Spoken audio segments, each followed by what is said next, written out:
Hello and welcome to the first ever 11th episode of Whovian Universe. Now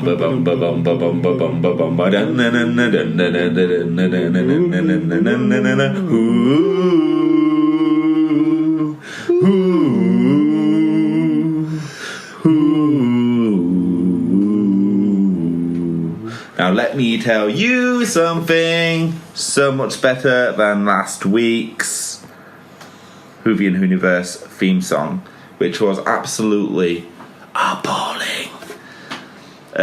You haven't listened to last week's yet, have you? I still haven't, no. No, let me tell you, my wife was originally on your side when we did a live listen on the podcast. It's like, oh, good attempt, guys. And she's like, I have no idea what that was, don't know who they are, you should cancel the podcast. Oh. Yeah, but she was sympathetic to your cause at first.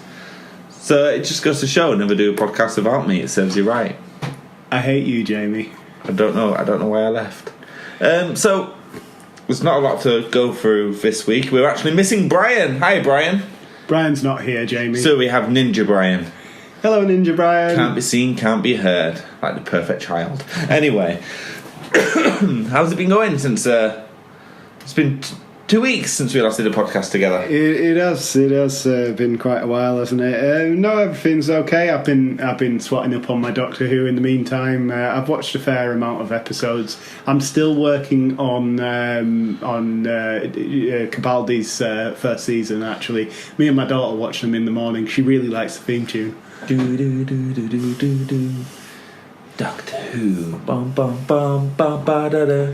Do do do do do do do. Which is the time of that's called I'm the Doctor, and that's even better than the theme song of Doctor Who. No, I think you were saying at one point you were making your way through Classic Who as well. How are you finding that? Yeah, I've sort of paused on the Classic Who for a little bit, and I think this is because we haven't really been doing it, with a full. With a full team for a good number of weeks now. Are we on third week without? Yeah, well, what I've decided on that, regardless of if Brian's here or not, because it's you and I watching the episodes for the first time. Yeah. Even if so, today we're going to do History lesson. Yeah, that makes sense. And Brian just won't be here to intervene when we say stupid things or get things wrong. Yeah, you can comment on them on the next. It's mainly it's a reaction segment of the show. Yeah. How was our first reaction? Yeah. And for me, it was my first introduction to Classic Who. Something that we'll go through. I thought that you'd watched a few episodes before. I've seen Unearthly Child. Yeah. Which I didn't like. You really didn't like. My first introduction to Classic Who was the first episode of Doctor Who, and it wasn't good. You know, I love Hartnell's stuff. I think that it was... I'm not saying Hartnell's a bad doctor. I'm saying the first episode of Doctor Who was horrible. Absolutely horrible. If I watched that in 1963... Damn it, why did I say that? If I watched that back then, I would not... continued. I wouldn't have continued. It would be like, fire. Oh, God, I know, fire! God damn it! Shut up! Change the bloody. Wait, you're talking about the second episode of the original series, aren't you? Unearthly Child is the first episode. No, it's the first story. I understand, but you're talking about the second episode of that ream. Like, in the first ever episode, the unaired pilot. Did you watch the unaired pilot? That is the first episode. I'm not sure anymore. No. If only Brian was here to correct us and tell us which one it was we watched. There's one that's the unaired pilot that is... it starts in a junkyard in London. The TARDIS is in a junkyard in London. Have you not seen this episode? No, this one was set in the past. It was set in caveman days, yeah. Yeah, that's actually the... Well, it is technically the first episode. Yeah. But if there is one before that introduces the Doctor, Susan, and the two assistants. Yeah, I was actually researching how old the Doctor is. Yeah. Recently, and I was actually doing it for the Q&A, which we'll do in a second. Are we on 1,400 yet? Well, that's the thing. So the original Doctor, William Hartnell's Doctor, was around 200 years old. Yeah. And then it started changing, and then by the end of the Classic era, he was like well over 1,000 years old. Yeah. Then we got to Tennant's Doctor, and he said, "Well, and he said he was 900 years old." Yeah. So but then Matt Smith said, I'm about 500 years old, but unless I'm lying. We've got to remember that rule number 1: the doctor lies. Yeah. So anyway, let's get on to our first topic of Topical Who. Doctor Who knowledge check. Oh, You've got some questions for me. I have. Yeah. I've got some questions for you. Shall we do? We'll just go back and forth like that. One a piece, yeah. One a piece. To be fair, I've only got 5 questions, where I think you've got a couple more than that. So I have about 7 questions. All right, we'll do one a piece until I run out of I questions. tell you what, my first 2 questions go in together, so I'll just do the first 2. Yeah, go ahead. Unfortunately, a lot of the answers we just confirmed in the first 5 minutes of the podcast. Excellent. So, who was the first actor to play the Doctor? It was William Hartnell. Ding, ding, ding! Who played him in 2017? It was David. I'll give you a clue. Your trusted team leader, Sanya, Yeah. told you this. Yeah, I understand. And we laughed at her. It's David. I'll give you a clue. His last name is the first name of someone in current Who. What, one of the characters? The actors. Yeah, right. Bradley is David Bradley. Yeah, because there's some comfort. I knew who it was. I can picture him, fully. He plays Argus Filch in Harry Potter as well, and he's in a good number of films. For instance, did you ever watch Harry Brown? It's a good film. I never watched Charlie Brown, but he's in Game of Thrones as Harry well. Brown. Yeah, he plays Walder Frey in Game of Thrones. Yeah. Spoiler alert. I won't spoil it. If you've not seen it, it's probably one of the most pivotal moments in Game of Thrones. Yeah. What's your question for me? Right, so this question is, what is prohibited when going to the Church of the Papal Mainframe? Prohibited? Yeah, prohibited. I know what prohibited means. You don't have to explain the word to me. I understand As in not allowed? Yeah, but I feel that I should have rephrased this question because I thought prohibited might not be the word to use, but what must you do before you go to the Church of the Papal Mainframe? Dude, I can't remember. Is this in Tennant's era? No, this is in Smith's era. This is in Smith's era? Yeah, this is actually it's when they go to Trenzalore, the Church of the Papal Mainframe goes to see the head of the Church of the Papal Mainframe, and he says specific things to Clara. He says literally, I can't say it without giving it away, so I'll give you some time to think on it. Hang on. Gosh dang it, it's in Trenzalore. What must you not take into the Church of the Papal Mainframe? Is that you rephrasing it? Yeah, I'm trying to think of a better way to rephrase it because it's not the best. Things because it's Matt Smith, it's always something like loopy. That's just like it definitely is. It's like I want to say clothes. Yeah, no, you would be right. You've definitely got really. Yeah, Yes! You cannot go into the Church of the Papal Mainframe with your clothes on. Oh, you have to go naked as you were born. Oh. Matt Smith actually says to Clara, "Get your kit off. We've got to go to church." And she was straight like, away. Naked? I was thinking it's his clothes, but I was like thinking, no, was that fan fiction I read? Well, it does sound like some sort of fan fiction. Go on, what's your? Okay. Yeah. This is a difficult one actually. Okay. It's if Brian was here. I think that one was quite difficult, but if Brian was here, he'd get this next one. Okay. So don't feel too bad if you don't get it. I can give you a clue if need be. Who played the Doctor in the 2 non-canonical Doctor Who films? Oh, we've talked about this recently. We've spoken about. Yeah. Spoken. Okay, we've spoken about this recently, Jamie. We've discussed it. Yes.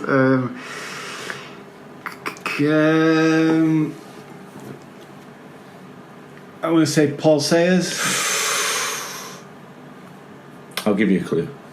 Go on. I'll give you a clue. It's the same actor who played Grand Moff Tarkin in Star Wars. Yeah, I'm not a Star Wars fan, by the way. He's a very famous actor. Like, back in his heyday, he would have been considered A-list. Any more clues? Because I'm just not getting this. But I can't think of anything else that would it'd give it away. Ah, right, okay. I don't think if you got it by now, you're not going to get it. Yeah, I'm not going to get it. Go on. It's Peter Cushing. Peter Cushing. Yeah, we have spoken about this in previous episodes. He has popped up a couple of times. I actually Yes. originally thought it was only one film. Yeah. It was actually two films. Now, interestingly enough, what's very non-canonical, they are within the official Whoniverse, because there is a deleted scene in the... what was the 50th anniversary episode called? The Day of the Doctor, was it? And the David Doctor in the deleted, unfilmed scene. I can't remember which. It's either unfilmed or it's just deleted scene. Yeah. There's a movie poster for that film in the background. Ah, right. So it's a film within the Whoniverse of the Doctor, if that makes sense. So we kind of retconned it like that. That's an excellent reference. That's Moffat, 'cause he absolutely, whilst the films aren't highly regarded, Moffat loved those films and he wanted to include it in some way, and that was his idea of it. Brilliant. Right, so I've got a fairly easy one for you. What is broken on the TARDIS that means it The can't chameleon blend circuit. in? Yeah, straight away. Okay, this is an easy one, and I may have given the answer away in our opening discussion. When is the 60th anniversary of Doctor Who? The 60th? When was the 50th? 60th, let me see. It's in 2023. Okay. No, wait, is it 2000? 1 second. Let me just work it out. Just so you know, I'm not gonna. If you just give a year, that's not a correct answer. Oh, right, okay. It has to be the date. The date, yeah. Right, okay. It's in August 2023. August. I think August. I can't remember when the first episode aired. That's not right. Okay, go on. 23rd Okay. of November, Yeah. 2023. 2023. I got the date. Because in 1963 it was on the same day of a certain assassination. Oh yeah, it was. Yeah, and because JFK. not a lot of people watched Doctor Who on that day when it launched. So what the BBC did, which was unheard of during, on the time, they aired it again. So it had two launches as a result. Excellent. Yeah. They obviously felt that it was worth it. Then they obviously felt that it sort of sparked something in. I think because William Hartnell was such a well-known actor as well at the time, they didn't want to. It's never been part of a failure. Is a very distinguished actor, so for something to fail at his being was a bit unheard of. So they were fully behind it because William Hartnell was in it. I think had it been any other actor, they'd have just dropped it. You see, Fox could have had that idea when Firefly came out. The reason Firefly didn't do well is because it was aired out of sequence. Yeah, they aired it in the wrong series, in the wrong sequence, as you say. I watched it for the first time on DVD in the correct sequence. I was like, wow, this is amazing. Where's the second series? It died because Fox unfortunately aired it in the wrong in the wrong order. Yeah. Sad times. Yep. So it's another doozy. I'm sorry about this, but maybe you'll know the answer. What year were Rory and Amy trapped in?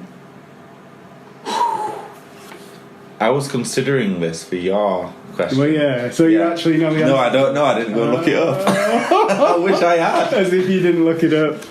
Because I was going to include one about the giant weeping angel and got stuck. Yeah, I thought about the Statue of Liberty. Let me think. Empire State Building was being built at the time. Mm-hmm. That place is that in around. Just bear with me. I want to say it was sometime in the 50s. Think.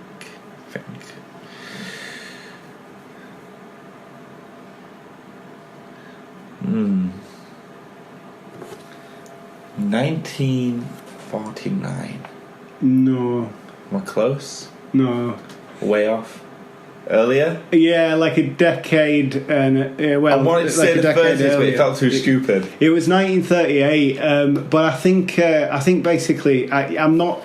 You see, I just looked this up online today, but I'm not too sure. But I believe that they got sent back in time by the Weeping Angels. They were in the 1950s, as you say, but they were sent further back in time by the Weeping Angels, and it became a fixed point in time where the Doctor couldn't intervene. I believe that's what happened. I'll have to rewatch the episode to be confident in that answer, though. Can I say the fixed point in time? Yeah. Bull bleep, right? It's just an excuse so they could get rid of, the ponds. Yeah, we all love the ponds, but My favourite I hope they come back for the 60th anniversary. I really do. Because they made Doctor Who for me. Right, okay. Your question? Now this one, it's a bit obscure. Okay? It's well known enough, but only if you're in the music scene. Okay. Okay? Who performed the Doctor Who theme at Glastonbury? I saw your eyes go proper wide like WTF. Yeah. Who performed the Doctor Who theme at Glastonbury? Think about how long Glastonbury was going on for. Yeah, a very long time. No, I know. Can I get a clue by saying what year was it performed in or thereabouts? That would give it away. How would that give it away? Was it the Beatles? No. Okay, I just go through all the British bands that Okay, if you go through all the British bands, you won't get it. you won't get it. Holy hell! So it's not.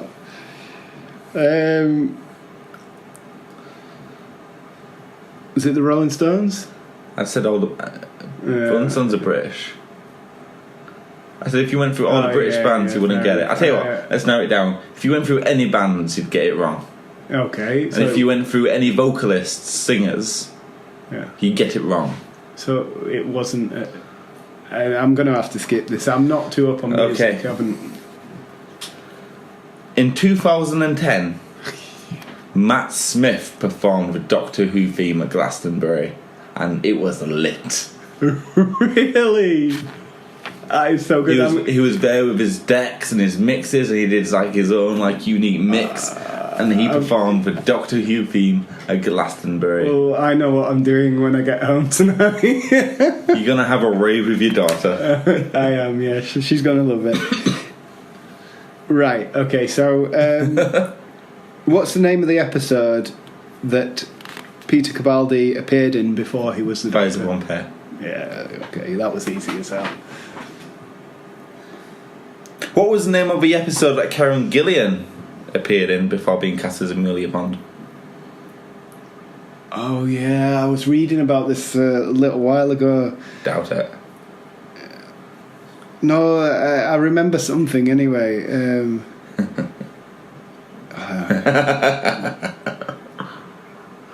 She hasn't been in it yet, has she? Is it? You think it's a trick question? It's one in the future. I think it's one in season 12 that she's going to be casting. Well, she's not that she's going to be casting. There's something sort of. You think it's a trick question? It's possible. What episode of Doctor Who was Karen Gillian cast in? Before she was Amelia Pond. Right. Okay, so she was casting it, but she never appeared. She appeared in it. Okay. Oh, before she was. Yeah. Okay. No, it's not. No, I'm just gonna have to. Do you want to give you a clue? Oh, once. Before she was Amelia Pond. Yeah, go on the clue, please. I'll give you a clue. The answer is the answer to your previous question. That's like the biggest clue ever. The Fires of Pompeii. Yeah. What character did she play in Fires? She was. Have I got it written down here? No, I don't. You know that lady with the eyes on her hand. She put. Yeah. I remember. That's Karen Gillian. Oh hell. You're out of questions, aren't you? No, I've got one more. Go on, man. What were the last words of David Tennant's Doctor? I don't want to go.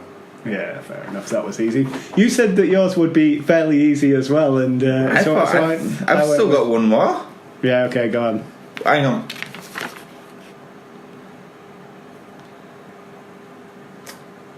I don't think I don't want to go was actually his last line. Because in the 50th anniversary, he said, he goes, I don't want to go. Well, I guess I'll find out then. And he closes his door, so that's actually his true line. Yeah. Well, the I don't want to go was the last words that I meant, so you got it right in my book. Yeah. What fictional character was the Doctor the inspiration for? What fictional character was the Doctor the inspiration for? This was mentioned previously on an episode of Whovian Universe. It was in the episode where we discussed our own Doctor Who episodes.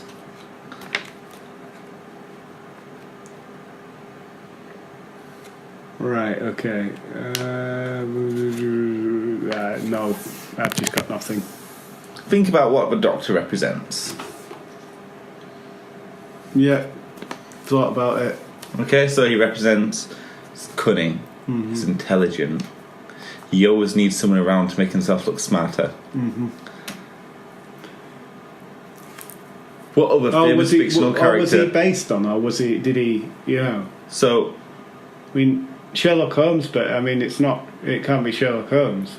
Sherlock Holmes was the inspiration for Doctor Who. Oh, he was the inspiration. I thought you meant the other way around. No. Doctor. What fictional character was?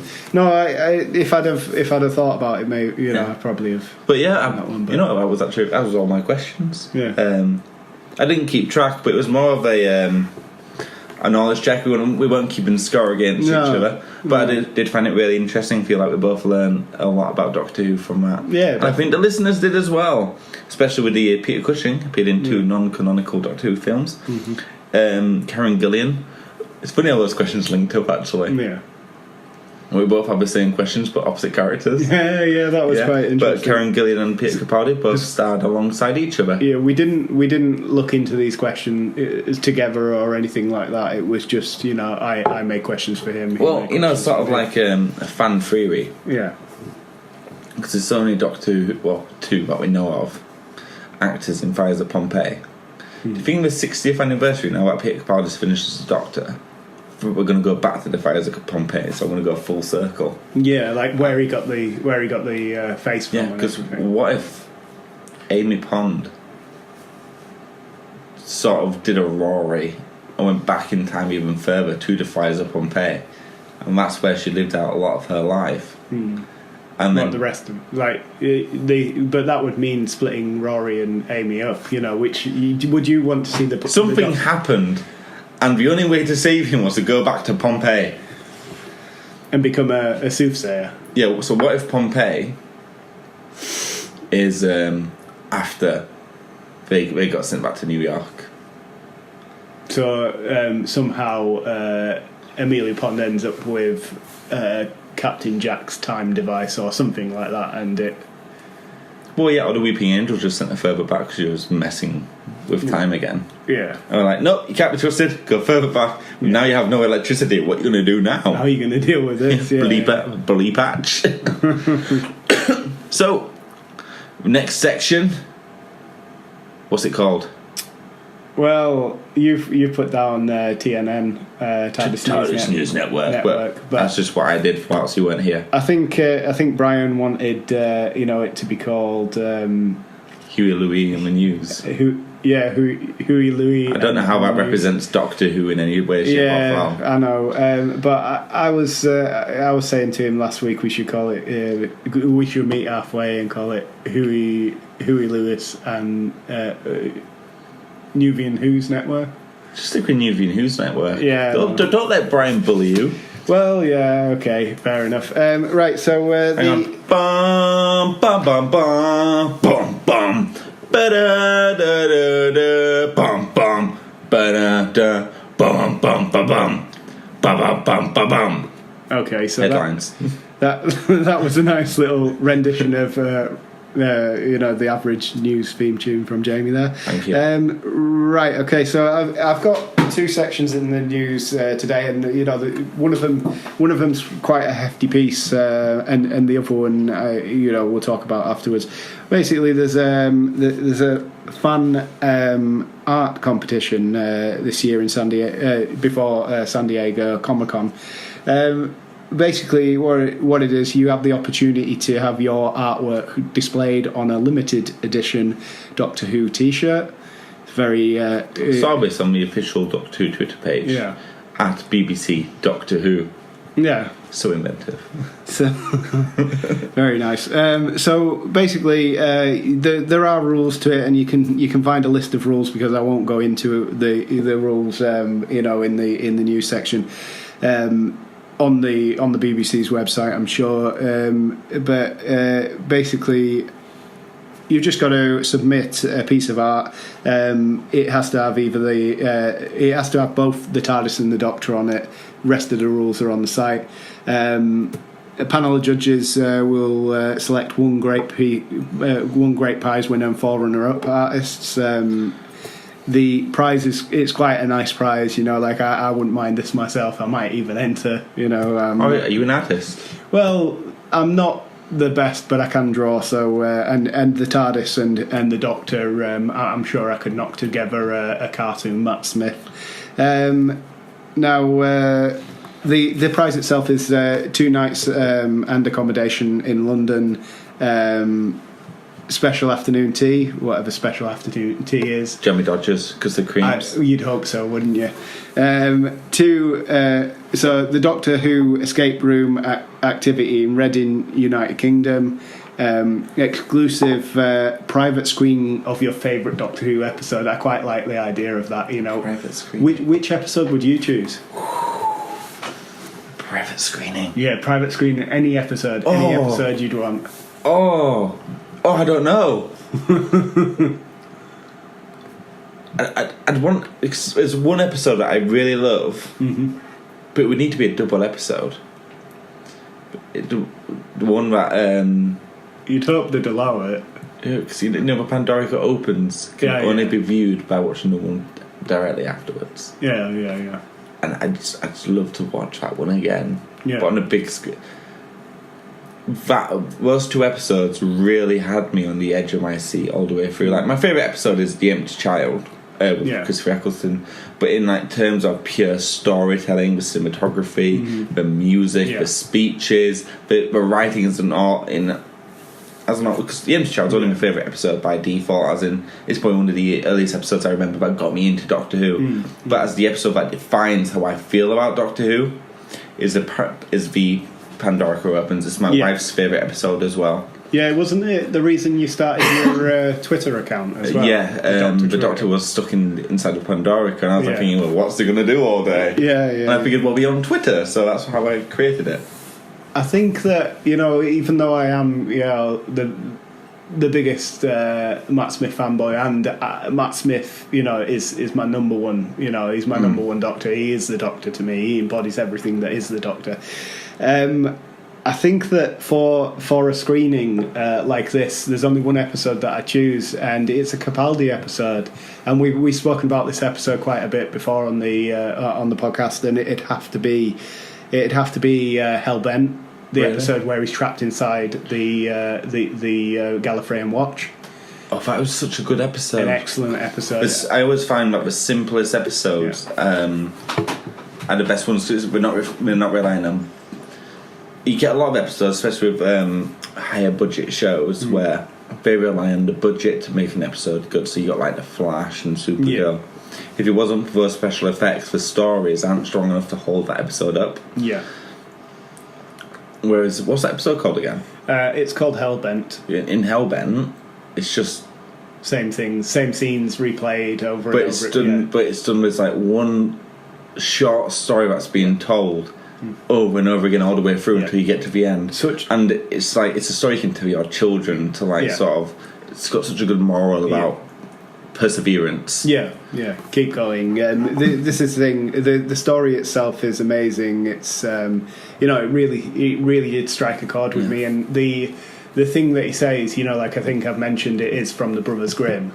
About the bird chiseling away the mountain. It's an amazing story that's told within that story, as it's just got everything that you want in an episode of Doctor Who. The Doctor has lost everything, and he's been imprisoned as well. He's all alone. And he's not going to give up, because that's the Doctor. He's never. We learned something new about the Doctor in that episode as well, where the reason he knows what year it is, like, because if you ever notice inside the TARDIS, there's maybe in older editions or in another version of a TARDIS, doesn't actually always say what year it is. Yeah. Turns out he can step out, look at the stars, see a 1,956 billion intergalactic drift of the and he just knows, like, if a star's gone missing, well, that's what year it is then. It's blah blah blah blah. I don't know how he does it. It's like something we'll discuss in the future, but the Doctor's got a lot of superpowers as well. Yeah, he's hyper intelligent, isn't he? He's just, you know, he's next level. He's not, you know, human intelligence couldn't even compare to it. So us thinking that, you know, you could never map the stars just by having a look at them. The Doctor's not human. We have to remember that. You know, he's like the most human. No, it's like in the Rings of Akadem, which is a theme that's gonna keep popping up. Sorry, Ninja Brian, but you know, he was able to destroy a pretend data, you know, like a star-like thing, with just his memories. Like, have all my memories, and it takes them all, and it dies because it can't handle the sheer magnitude of what's inside the Doctor's head, and it's just beautiful. Yeah. So on that tangent, but yeah. To answer your question, it's the Pandorica Omens, but only if I can have a double bill. Okay, but well, hopefully they would give you that double bill. But you know, like I would play it a bit safer than that and go for Hellbent, because it's an amazing episode and I love to see it on the big screen. Yeah. Right. So other parts of the prize are having their artwork printed on a limited edition T-shirt, who merchandise that would be sold at San Diego Comic-Con, and receiving a goodie bag of iconic Doctor Who merchandise valued at approximately £520. That's $680 worth of Doctor Who merchandise. What do you think you'll get in there? I would hope you're going to get DVDs. We know you. Not DVDs. DVDs. Sorry, Blu-rays. I'll ask for a refund. I don't buy media on discs anymore. You know, I have it. Well, that's the issue. As a collector, I don't like my collection to be digital. It has to be physical. I need something to hold the feel of a disc. You know, opening up a brand new disc and smelling it. I know it's weird for you as a digital connoisseur, but it's just... It is strange for me because, you know, everything is digital these days. I understand where you're coming from, because up until I was maybe 24, so a good number of years ago now for anyone listening, I did collect anime on DVDs, and I do know what you mean, having a solid copy of it, and also supporting the artists, the industry as well. And the industry is, you know, it's a big part of collecting. But more recently, I've dropped any collecting habit that I've had. You know, I haven't collected anime in a good amount of time, and same with any other Blu-ray or DVD series. Wow. So that Product Rihu you did for the Funko Pop, it's the last one you'll ever do. Well, I don't know. Maybe I'll buy some bits and bobs for this, but you know, you don't have to buy anything specific. I'm not a big collector, but I've been thinking about buying, you know, the Doctor Who trivia games. You know, I'd love to have a quiz on Doctor Who just to test our knowledge. Maybe we could have a game. Well, I do actually have a Doctor Who Trivial Pursuit. Do you? Yes, I was thinking when we were all in, I could bring that in. I also have a Doctor Who board game. Yeah. Like, it's a kid's board game. It's very easy to pick up. I'll run through the rules with you and everything. And I figured we could all play that as one podcast. Like one day on a podcast we'll do a video one, and we'll just play the board game for an hour. That actually sounds quite good. You know, it'd be a nice little break to... As well, it's like a Product Rihu actually, you know, experiencing the game in real time, you know. Yeah.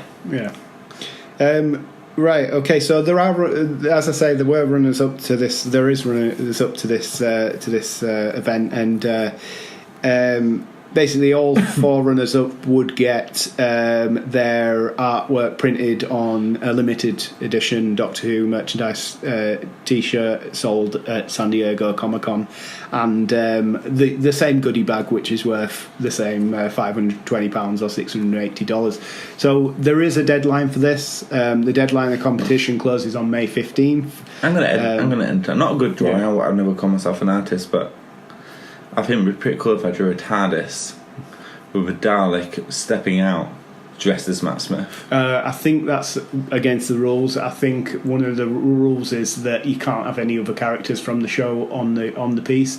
I'm not 100% sure. What am I supposed to do then? Yeah, I think here we go. Let's see, splash out and colour and otherwise abstract background designs, but you must not feature any other design elements, including without limit any other Doctor character, companion, monster, robot, prop, location, building or branding element. So what are you supposed to draw then? TARDIS, Doctor, and whatever crazy design for a background you want. So I can draw the TARDIS? You can draw the TARDIS, you can draw the Doctor, and it's not limited to which Doctor you draw. It just says the Doctor. But I can't draw monsters or anything. No, you can't draw any other character from Doctor Who. Because the TARDIS is about the only thing I can draw in Doctor Who. It says whether from the Whoniverse or otherwise. So you've got Doctor, TARDIS, and some wild and wacky background. It can't be a design or a place. So you couldn't do the Doctor in front of the Eiffel Tower. You couldn't do the Doctor in front of the Empire State Building. These rules are so specific. They are very specific. I think what they want is sort of like, do you know the picture of the TARDIS that Van Gogh draws in the episode that Van Gogh's in? Yes, Starry Night. Yeah. I think they want something like that, a very abstract background with the Doctor and the TARDIS. What I was thinking was, you know Picasso? Well, I know you don't know him personally, but you know... me and Pablo go back. But he did like a drawing where it's like it looks like kind of weird. Oh, he lets me call him Pabs, by the way. Oh, does he? Yeah. His best friend. He calls it... I just call him Pat. Pacas. I call him P-Man B. P-Man B. But I was thinking like a TARDIS, like it's like 4 TARDISes, but drawing slightly different versions. So one's in watercolour, one's in pencil. Yeah. So multiple TARDISes. Yeah. I mean, it doesn't. I hope no listeners feel that. I mean, and again, if they do, they'll probably do a better version. Yeah. Yeah. Exactly. You know, like as you say, you're no artist. I'm no artist. I know I'm not going to win it, but if someone else wants to draw a better version, it'd be nice to see my concept on the big screen. Yeah. And hopefully they'll split the winnings with me. Hopefully. So as I was saying, the competition close date is the 15th of May 2019. So we haven't got long to submit, and that's at 1 p.m. British Summer Time or 8 a.m. Eastern Time. Okay. So moving on. What I thought we'd do for the next part of the news is we will we'll watch the trailer to the new. Oh, by the way, there's a trailer for the VR experience that the BBC. Yeah, we mentioned that before, where there was it was going to launch, but we'd never had a launch date. Yeah, we hadn't had a launch date. There's still no launch date. However, they have released a quick trailer. It's only about I believe 20 something seconds in total. There's it says 48 on the YouTube video, but there's a good deal of that just being just being them showcasing the title. So it's the Runaway trailer, Doctor Who. Let me just up the sound on this. Join the Doctor in virtual reality. Fly the TARDIS. Save the universe. An epic adventure. Doctor Who, The Runaway. Okay, so what are your first thoughts? It looks like, you know, the escape rooms that we're going to be doing a product review of in a month's time or whatever, whenever we get around to doing it. Yeah. It looks like you get to experience being a companion in this, just in a virtual reality essence. Yeah. Because that's what the escape room is. You're basically in an escape room with a Doctor, sort of a la Blink. Yeah. Doctor and Blink, if you've never seen it. And you just get to experience being a companion. Yeah. And this looks like the same sort of concept, but in a virtual reality setting. Excellent. But you get to interact with a Doctor direct. Yeah. I thought it looks interesting. The point where it says you get to fly the TARDIS, I'd love to have a look at. Yeah, that's the thing. I just want to flip the buttons on the controls. Like story-wise, didn't seem to go into too much. There seems to be a problem with the TARDIS. Yeah. We're flying with TARDIS apparently in the description of the video. So do he cause it to crash? Are we the reason that everything's going down? It's voiced by Jodie Whittaker as well. It does look. She has a very distinctive voice, doesn't she? Yeah. And she's very, very Yorkshire, which is probably one of my most favourite things about her. Yeah, I'm really looking at it. Do we know who wrote it? I haven't. Please don't say Jar Jar. Please don't say Jar Jar. It's probably Jar Jar. Is it Jar Jar Chibnall? Let's face it. Just 1 second. I like the art style. I like the art style. Yeah, I like that they haven't gone for big flashy graphics on it because I feel that if you put too much into the graphics of something, then you're more than likely to take away from the play itself. I'd say the art style is very low budget Disney. Very sort of like big eyes, small heads. Sort of like PlayStation 2. That's what I think. I'd say early PlayStation 3. Would you say early PlayStation 3? But the thing is, this is the thing with video games where it's always the games with stylized graphics that last the longest. When we go for realism, they look dated very quickly. If you go and look at the earliest, the first release of Resident Evil, it's almost unplayable. Like things are almost unrecognisable. Resident Evil 1? Yeah. No, I loved Resident Evil when the graphics themselves it may have left a lot to be desired, but back then they were amazing, top notch. Maybe industry leaders, but now they don't look very good, and that's because they weren't stylized. But if you look at a stylized game from the same time, let's say take Ocarina of Time, Majora's Mask, Super Mario 64, they didn't go for realism, but went for a certain style, and that's why those games still stand up graphically today and haven't needed a graphical revamp, or if they have, very minuscule, where just let's upscale it to HD, whereas Resident Evil in less than 10 years actually needed a full remake just to remain relevant. Right, okay, so it wasn't written by Jar Jar, wasn't it? No. Right, so featuring new so it tells me who the composer was for the music on it, and then it was written by, maybe that's the, yes, it was written by Victoria Asara. How would you pronounce that, Jamie? I'd pronounce that Victoria Asariacha. Alright, well, we'll go with that. And directed by Matthias Kellenborg. Is that Kellenborg, would you say? Pronounce that Sellenborg? Matthias Kellyborg. Okay, there we go. Kellyborg. Okay, so but yeah, so you know what, we'll research one for the next episode and see what else they've done in the Hooniverse. Definitely. Are you excited? Is there a release date? Did it mention that? It didn't have a release date. I did have a quick look for this earlier on. I'll see if I can find it quickly, but as I say, I couldn't really. Yeah. I am really looking forward to this. It's one of the BBC have been experimenting with virtual reality for a while now. On the BBC iPlayer, they actually had a VR TARDIS experience where you sort of navigating with TARDIS through the vortex, avoiding certain obstacles along the way and collecting power-ups. Excellent. That sounds amazing. It wasn't. it was very experimental, which is what the BBC do.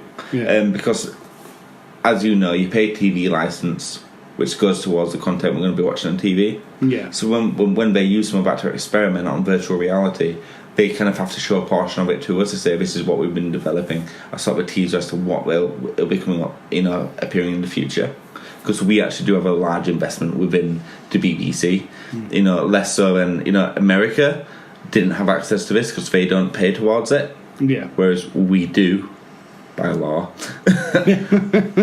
Yeah, no. And it's very expensive as well, so it's insanely expensive for what it is. So damn skippy we get to see their early experiments. Especially when you consider all the channels that you can get on other services, and especially with new nets. I say new, but net streaming services where you can get around not paying a TV license if you just buy Netflix or which is a lot cheaper cheaper in the long Yeah, run. well, but that's the issue. With better the price of the BBC compared to actually what I actually watch on the BBC, I'm essentially paying £200 a year to watch Doctor Who. Yeah. And Doctor Who's not even on every year. No, that's it. So maybe you should It's rotate your TV license. It's not like you can cancel subscription either. You don't automatically have to pay for a TV. But that's the thing. You can I do cancel. watch my TV, and the BBC is always in that package. Right. Yeah. So but I actually do have to pay for it. I don't watch terrestrial television at all. I don't have an aerial. Just so you know, listeners, especially for the young ones, our audience is mainly teenage. Yeah. Terrestrial means 1 through 5, and for America, we haven't had cable TV for very long, and terrestrial channel is still very prevalent, where we only had 5 channels, and the fifth one, you had to perform some voodoo magic just to get a hold of it. Yeah, you had to stand under a full moon and sacrifice a goat. That was the way you got Channel 5. Really? I had to sacrifice my younger sister Oh well. every week.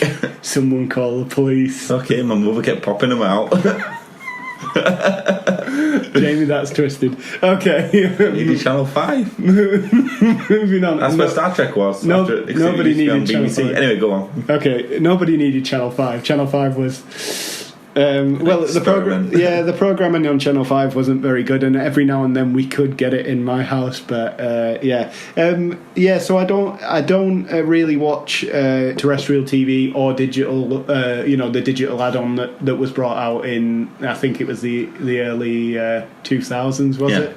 Mid 2000s, I think it was. I don't watch this. I don't pay for cable TV either because it's rather expensive in this country. Where you can just, what are we talking? Is it £70 a month now? Cable TV, depending on which package you get. Oh, I get mine really cheap, so yeah. I don't want to go through how much I pay. You'll get jealous. Anyway, I pay for Netflix. Well, I don't pay for Netflix. My sister does, and I just piggyback on her subscription. That's how cheap. £10 a month. I get everything. that has all of Doctor Who on it except the most recent seasons. That's you may not get season 11, but you have seasons 1 through 10. Well, Netflix, Doctor Who's leaving it because it's going to BritBox. Yeah. And BritBox is going to be cheaper than Netflix. Yeah. I think we worked it out. One episode's going to be around $4.99 a month or something. Yeah. So I think if we both pay half towards it, we'll just share a logging. Oh yeah. No, definitely. I'd definitely be at $4.99 a month. Right. Yeah. That's not fraudulent in any way. We are like we're friends and we're related. We're brothers. We and it's a family account. It's a family account. Yeah. Yeah. Keep it down. Oh my God! Please don't knock on my door. You've not been paying for BritBox. Please, officer, don't take me away. No, so I have that on Amazon Prime. You owe us £2.50. I have that on Amazon Prime, Netflix and Amazon Prime, which which neither of them I pay for. They're both my families because I am that cheap, people. Okay, so right, that's the end of the news. I think I've got something here which you discussed, and I hate you for this because I briefly mentioned it last week. Yeah. It was the series for Steel Box set of David Tennant's era. Yeah. We didn't actually mention what the cover looks like. Yeah, I printed off the artwork for it because I felt that it looked really cool. And it kind of reminds me of Star Wars, the way he's got his sonic screwdriver sort of held, and there's like a beam of light coming from it. The planets in the background that were taken out of their orbits. It's very a la Star Wars, isn't it? Yeah, it is very. You've got the TARDIS with Bad Wolf written at the top.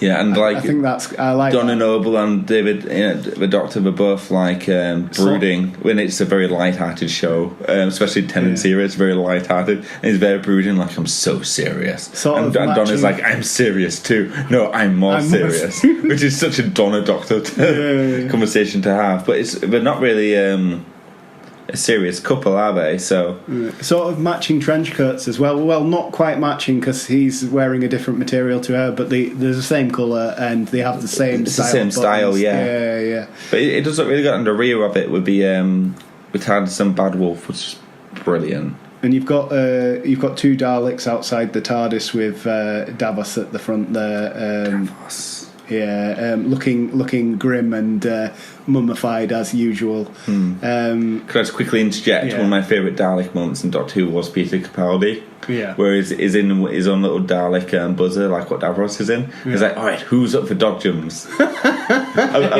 And then later on he's like saying, he's drinking a cup of tea and all the Daleks looking at him like, what? And it says, you're probably wondering where I got this cup of tea. Answer, I'm a doctor. And it's like, legend. Yeah, no, definitely. It's like speechless. Oh. Okay, so moving on then. We got the next topic: TARDIS polls, voting in the TARDIS, whatever we're going to call this segment. Okay. It's my wife who came up with this section. Now, very important, the poll that hadn't actually finished. Okay, because this was before we decided to record every Thursday. Right. Okay. So it's not actually due to finish till tomorrow. Ah, right. But the results aren't likely to change because they're quite drastic. Yeah. Okay, so what is your favourite Doctor Who catchphrase? It's got to be Matt Smith Geronimo for me anyway. Yeah, same for me as well. Yeah. Inside my wedding ring, it actually says I can, Geronimo. I can confirm that I've seen it. It does say Geronimo. I'm kind of jealous because my wedding ring just says Layla in it, my wife's name. So Wow, I know. I really wish I'd put Geronimo now. You chose to have Layla in there. I know. If anything happens to my wife, I'm still going to carry on wearing it because it says Geronimo. Not because you love your wife and you would be devastated and I'm mortified. talking about if she dies. For what? Who said anything about leaving her? Jesus.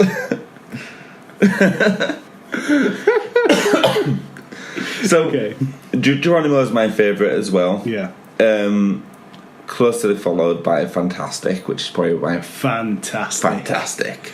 Now, something that we always have you do every week. Miriam did it last week. Asked her to do Scottish. It sounded kind of Indian. Indian Scottish. I Yeah. don't think I could do that. So we've got some comments here. I want you to read them in a French accent. A French. No, here we go then. Let's try it. I was Irish, all of whatever. them or just the first one? All of them. All Well, of them. we'll do the first Okay. one and then I might change okay. it. So it's from The Her Dark. Actually, this one, because it's for her dark. Do it in German. We tried this when me and Brian were doing it, and I just couldn't get the German accent.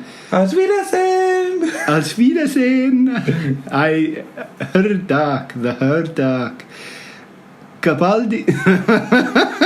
Can't do it. Nine.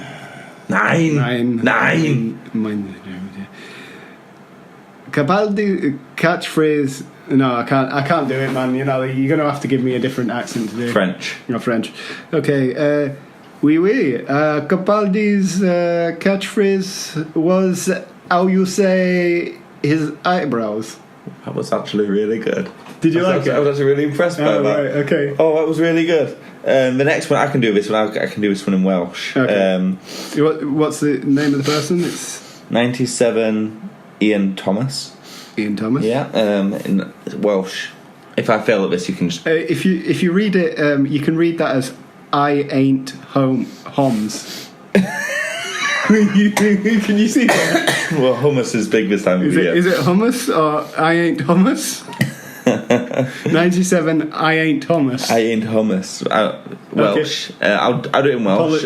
Apologies to Ian Thomas for us butchering fine. his name like that. So I'll do this in Welsh. Okay. And if it goes badly, you can just go ahead and do another one. Welsh it up. Yeah. Go on then. Yeah. I think it's gone badly already. Jamie, stop. We may have some Welsh listeners. They may be getting...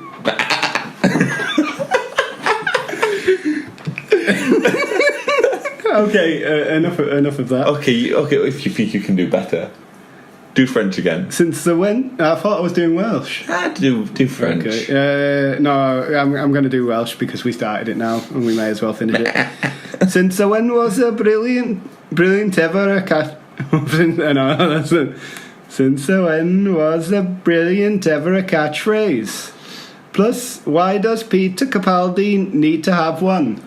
Now, very important. When I put this poll up, I said, "What is Peter Capaldi's catchphrase?" Because we weren't too sure in the previous podcast. Ah, right, okay. But wasn't it stated that Peter Capaldi didn't have a catchphrase? But everybody seemed to think he did. What do you think his catchphrase is? I don't know. Shouting at people, getting angry. But the popular consensus is that his catchphrase is "Shut up." Shut up! Yeah, he does. Shut up! Shut up! Shut me up! Yeah, he says shut up a lot. Yeah, that's definite. Yeah. Do you mind not farting while I'm serving the world? But I felt that Capaldi wanted to be more of old style Doctor. You know, like his whole character was based on the older Doctors. So that's something we're going to come. I mean, does that? We're going to discuss that later on in history lesson. Actually, okay. That's something I actually meant. My wife, it's my wife actually that picked up on it. Okay. Next comment. What are we doing? It's do your best whatever accent. H Psycho Free or Psycho Free. H Psycho Free. Psycho. I'll do your Scottish. I like your Scottish. Okay, how do we? Are we going Glaswegian? Go full Glasgow. Let's go full Glasgow on it then. It probably sound nothing like a Glaswegian, but here we go. I don't know. It's really difficult to me to decide. To me, decide. Yeah, the sentencing on that. Right. Yeah. So it isn't. I don't know. It's really difficult for me to decide. I don't know. It's really difficult for me to decide. I can't think about it. I can't do it. I didn't have the power. So, you already know the results for who won the poll, but who would you have thought would have won? Well, no, I would have pegged David Tennant's Alonso just because of how how much of a favourite Doctor he is. It's kind of iconic with the Doctor as well. I honestly don't like his catchphrase. I think, not to offend any of the listeners, but it means "let's go." Yeah, but it's just well, the loser was fantastic with 12%, followed by Brilliant with 15%, Geronimo at 25%, Alonso at 48%. So it was close for a while, actually. It was close. Alonso actually kind of went stepped ahead. Yeah. That gap could get bigger or closer, but the gap is so huge anyway. There's like 300 votes in there anyway. Yeah. It's not, the results aren't likely to change. So for next week's poll, what are we thinking? Next week's poll, let me see. I haven't really put much thought into it as per usual. Have you got any thoughts on next week's? We need to think of something that's less landslide, because we've only managed non-landslide once. What about now? I've got an idea. It's really stupid. Okay, so I just want you to bear that in mind. Okay, I'm open for stupid ideas. Okay. Remember we did Companions? Yeah. Could do Companions again. Okay. And we could do Rose Tyler, Ponds. Oh, there's too many Companions though, isn't there? Yeah, there really are. I mean, to whittle it down to just 4, we'd have a lot of people, saying... what about... I said the Ponds and Rose Tyler were really close. What about locations of the show? We can do this as in real locations. I've got a really good idea. All right. Okay. 3 options. Where would you prefer Doctor Who to be set? Past, present, future? Just 3 options. 3 options. Past, present, future. Yes, that is actually a really good idea. I like it. And let them decide. Yeah. It's going to be future that wins. No, it'll be past. No, I think future. Most of Doctor Who is set in the present. Yeah, but I think future would probably win it. Well, it depends. We'll throw it to the fans to decide. But that's going to be a great poll. Yeah, I'm really looking forward to it. I'm really excited. I want to know what happens. I can't wait to get on Twitter and vote for it. You know? Yeah. Okay, so next session, History Lesson. We're going to look at a classical episode. Do you remember what it was called? Right. Yes, it was City of Death. Good, because I forgot. Did you? It was my first introduction to Classic Who, aside from The Unearthly Child that I mentioned earlier. And it's most certainly my first introduction to Tom Baker, aside from the 50th anniversary episode, where he was the... Caretaker. Caretaker? Custodian? Is that what you call him? No, he was called something else. Like a compiler, starts with a C. It does, that's why I say custodian. Gosh. I think with a museum it's a custodian, isn't it? No. We'll segue back to it. So, I'll read you what I wrote for the history lesson. For an introduction into Classic Who and also Tom Baker, I had to say I had a blast. The acting style of Tom Baker reminded myself and my wife heavily of Peter Capaldi's portrayal of a Doctor. I actually think that's where Capaldi adopted his abrupt take on of the Doctor. So, you know, when the Doctor would say, he'd ask a question, I mean, he'd immediately answer it himself. He's like, who knows the answer? I do. It's like when he said, you're probably wondering where I got this cup of tea. Answer, I'm a doctor. You know, that's kind of where I feel he got his kind of acting style, where from what I could gather from Tom Baker's Doctor, he literally has someone around just to make himself feel smart. I noticed we like to reuse scenes. When Julia Glover was taking his mask off and the spaceship exploding, those scenes were actually reused multiple times during the entire story. Yeah, it's probably to do with budgeting, really. You know, it's not always been as cheap to make movies as it to make series as it's been. I'm thinking with today. with that mask, we only had one mask, and we broke it once. Yeah. Oh, yeah. So they had to reuse them. Yeah. So they probably waited to do the unmasking until the end after our recording had finished. Yeah. Quick fact about this one. Brian actually told me that the actor who played the alien, he refused to wear the mask. He refused to wear the mask. So it's a stand-in. Yeah. He was uncredited, I think, if I remember rightly. Yeah. Yeah.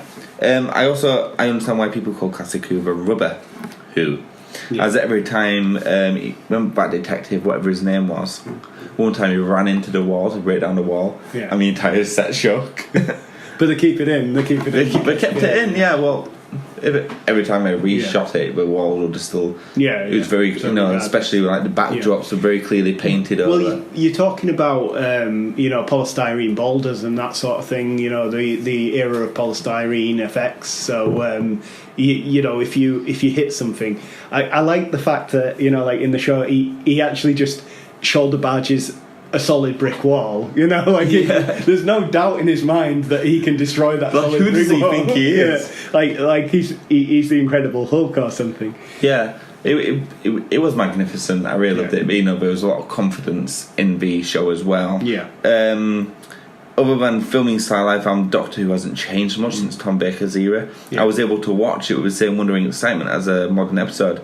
It was simply Doctor Who travelling to the 70s. Yeah. And that's just how I viewed it. I think it had a completely different style in terms of how it was shot. The Doctor is still, relatively the same character, as he comes across. I think Tom Baker's Doctor is exactly the same as Matt Smith's Doctor. He's a bit fruity, like the modern Doctors. That's the thing. He walked into the bar. He goes, water, double. Yeah, exactly. There's no jelly babies. Yeah, no jelly babies. But the thing that I picked up on quite a lot in the show is the use of music. It's constant in this one. I really enjoy the music. Yeah. The running through Paris and there's a very long montage of crossing roads, wasn't it? Yeah, I think Brian mentioned this in but the music made up for it, I found. Yeah, definitely. I forgot what her name was. That Romana. I know she was called Romana because it's a pizza base. Oh, is that actually? Yeah. Who is she? She's actually a time lady. She's from Gallifrey. She mentions in that episode she's 126 years old. That's what made me like, who? He goes, how the detective asks her how old she is, and she goes, "Oh, I'm only 126." You know, and she's a time lady. It's crazy. She's from Gallifrey. Well, Gallifrey was a big part of the old series. She must have died. Well, maybe she did. Yeah, it's a big thing about the Doctor's companions. They always end up in sticky situations, don't they? Yeah, is that a rubber pun as well? Yeah. She's not bouncing back from that. Yeah, but I really enjoyed it. It's probably one of my... I found it a lot better than a lot of modern episodes as well. I was very my expectations were really low, by the way. Yeah. I was expecting there to be a drastic difference in quality, but it was beautiful. Yeah. Overall thoughts of the episode? I enjoyed it. I've watched a bit of Classic Who before, so I came into it expecting. I suppose I expected less than it was. It was more polished than the Classic Who because I've watched a lot of Hartnell's series. Yeah. I've actually watched most of Hartnell's series, the stuff that's still about anyway. And since Hartnell's day, when you get to Baker's episodes, it is a lot more polished. It's a lot more clean, even though you've still got, those echoes like, for instance, when he crashes through the wall and it shakes the set. Yeah. You don't have the same things where the actors are fumbling the lines as much, and you don't have them tearing apart the set, tearing a chunk off of the set and then leaving that in. Yeah. Because you can tell that the budget has been upped on, and that technology has moved on since Hartnell's day. Overall, how would you rate it? How many jelly babies would you give it? Jelly babies? Yeah. Out of how many jelly babies? Jelly babies. How many jelly babies do you get in a pack? Is it? Can we do this in grams of jelly babies? Let's do it out of 10 jelly babies. Out of 10 jelly babies. Okay. I would give it 8.5. I was going to say 8 jelly babies, right? Because I enjoyed it. I enjoyed. I'd say it could have been a 9, but the unnecessary montage of crossing roads, and there was a lot of unnecessary shots in the show that kind of broke the pacing. Kind of felt like it was being dragged out for a bit longer than it needed to be. You notice how in the episodes the TARDIS wasn't shown outside of the art Even if it gallery. showed inside the TARDIS? No, they didn't show inside the TARDIS, but they didn't show outside the TARDIS outside of the art gallery. Yes, it did. And when it went to the past. Oh yeah, when they went into the past, but that's on the set. That's the thing is that they were in the middle of Paris, so I'm wondering if carting the TARDIS all the way to Paris. They never showed it in any of the iconic locations in Paris. No. So it would have probably cost them too much to cart it there and deal with the episode and then cart it back. Yeah, that's a good point. That. Yeah. And he said hello to K9 when he went into one of the. Oh yeah, he did. He goes, "Oh, hi K9, goodbye." Yeah. I'm like, show me K9. Yeah, show me the inside of the TARDIS. Why haven't we? We didn't have the set in Paris. That's why the possibly yeah. So 8.5 jelly babies for me. 8 jelly babies for me. And that's it for History Lesson. Are you here next week? Next week, Thursday, I'm probably not. I've got to go with my wife to the ballet. So okay, we have Brian there. Yeah, Brian. Not Ninja Brian, but Brian. Brian. Oh, you've got Pete as well. And we've possibly got Pete. Possibly. We say possibly. So there'll be no History Lesson next week, because that's something that me and Lewis do sometimes with Brian when he turns up. But no, it's been really good. Excellent. It's been a good show. I've enjoyed yourself? Yeah, it's good to be back. Yeah, it is good to be back. One day we'll get the whole gang back together. Yeah. For Universal Hogwash, but I think we had a really good section at the beginning. Q&A. So that brings us to the end. Ta-ra! Don't forget to check out our YouTube channel, where we also do a weekly show called Product Rehu. Next week's episode is an unboxing of Dr. Mr. Potato Head. You okay, Lewis? Yeah, I'm kind of wondering why it's Dr. Mr. Potato Head when it says next week's is unboxing of season 11. Because it's just last week's. Oh, is that last week? I've got to change it over, thank you to Zip Farm for making our logo. Again, want to know what you do for a living? Come on, Zip Farm, please tweet. So ever since the plastic ban, do you use a paper straw to suck out the sweet nectar? Or buzz it? Store it in a jar. Maybe cook it up on a stove. A mason jar. A mason jar. Yeah. Drizzle it on your salmon like honey. What is she? What if she? He? Do we know if it's a she or a Well, I think it's a she. Okay. What if she / he, yet to be confirmed, actually builds houses out of it? Yeah. Makes bricks and builds houses. Pyramids on Mars, which will be my next history lesson. Excellent segue. Yeah. You can check out our Twitter, Whooniverse, which I'm actually thinking about changing my Twitter handle soon as well. Okay. Follow. You can follow Lewis in real life. Please don't. Although if you do, as I keep saying, take a picture so I can find out who you are and report you. I don't want to take a selfie in front of you, but I always forget, what is your Twitter handle these days? My Twitter handle is at Elbrook 14. Yeah, this is why you shouldn't have numbers in your Twitter handle. Yeah, no, that was just the standard Twitter handle. I haven't worked out how to change it yet. You should change it to Kamehameha. That would be pretty cool, actually. Yeah, Kamehameha. Follow Jamie at Watson's Musings. And that's Whooniverse. I forgot the name of the show. That's Hoovy and Whooniverse for this week. Have a week.